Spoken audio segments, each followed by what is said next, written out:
Welcome to The Explainer. Today we're diving into a really powerful concept from the book Build the Life You Want, and it's something that can fundamentally change how you experience your own emotions. We're going to talk about metacognition, basically how to become the boss of your feelings instead of letting them be the boss of you.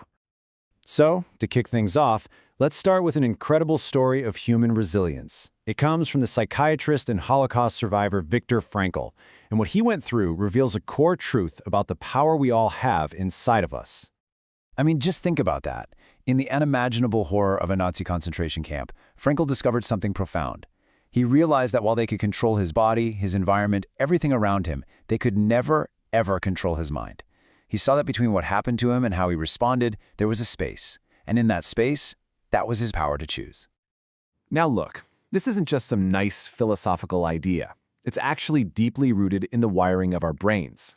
You can think of your brain's emotional process as this little three-step function that's constantly running in the background. So it all starts with detection. Your senses pick something up. This immediately triggers a reaction from the primitive part of your brain, almost instantly. But, and this is the most important part, the third step is decision. This is where your conscious brain, your neocortex, can actually step in and choose how to act. That is where all your power is. So those initial reactions, they're driven by these primary negative emotions. But you know, they're not the enemy here. They're actually your protectors. Fear and anger get you ready for fight or flight. Disgust is like an alarm bell for things that could make you sick. And sadness, it signals loss, which pushes you to find comfort. They're basically essential survival signals.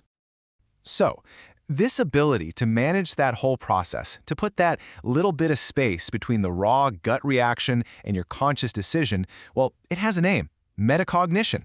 And the best part is, it's a skill. It's something you can learn and get better at. Metacognition literally just means thinking about your thinking.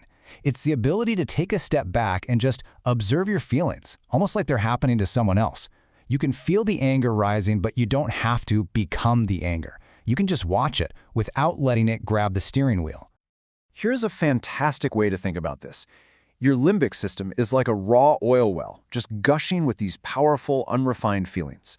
Metacognition is the act of sending that raw material up to your prefrontal cortex, which is like the gas refinery, where it gets processed into something you can actually use constructively. Okay, so this all sounds great in theory, right? But it brings us to the most important question of all.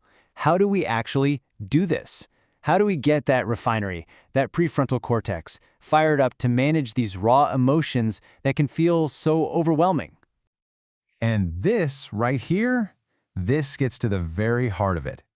Your emotions are just data. They are not directives. A feeling of anger is just a tap on the shoulder from your brain saying, hey, you might want to pay attention to this. It's not a shove that forces you to start yelling. You get to decide what to do with that information. And get this power to choose your response, it goes even further than you'd think. It extends to something we all believe is fixed and unchangeable, our own memories. Turns out, with metacognition, you have way more influence over your past than you might realize. You know, we tend to think of memory like we're pulling a file out of a filing cabinet. It's just there, static and unchanging. But what neuroscience is showing us is that it's actually a process of reconstruction. Every single time you remember something, your brain is actively reassembling it from all these little bits and pieces of stored info. Now take a look at this number, 93%. It comes from a really famous study on memory, and frankly, it represents a shocking level of inaccuracy in something we all believe is rock solid, our own vivid memories. So this study was on people's memories of the Challenger's space shuttle explosion. Researchers found that just 30 months after it happened, 93% of the students' detailed emotional accounts had changed a lot. And the craziest part? The students themselves were totally confident they were remembering everything perfectly. It just proves how fluid our past really is. So here's the big takeaway from all that. Your current mood, how you feel right now, heavily influences which of those little fragments your brain uses to rebuild a memory. This is why when you're feeling down, you tend to remember the past more negatively. But it also means you have the power to consciously go back to painful memories and, by focusing on different details, literally reframe your own story. So, okay, let's get practical. How can you start using metacognition to become the boss of your emotions, like right now? This isn't just theory. There are concrete things you can do.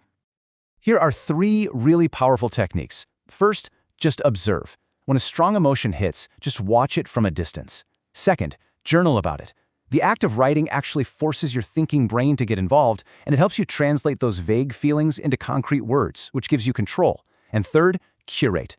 Create a collection of positive memories that you can intentionally pull up to break a negative cycle when you're feeling down. So, we'll leave you with this thought. Your emotions are just information. They're signals from your brain. They don't control you. You have the freedom to decide how to respond to them. So, the only question left is, what choices are you going to make today to build the life you truly want?